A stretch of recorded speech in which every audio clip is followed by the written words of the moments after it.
ঠিক গ্যাস নেওয়ার সময় ব্রাশ হয়ে গেছে না? আল্লাহ, মানুষ ছিল ভিতরে? না, বাইরে ছিল। ইন্নালিল্লাহ।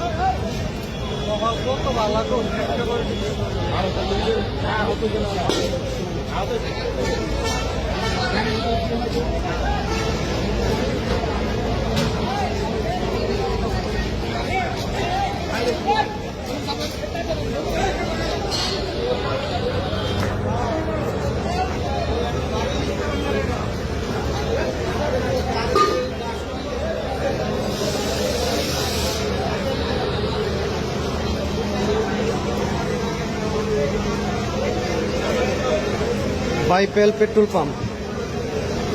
যারা গাড়িতে বসে গ্যাস নেন তারা দেখেন অবস্থা। আর গাড়ির সাথে আকাশে উঠে গেছে।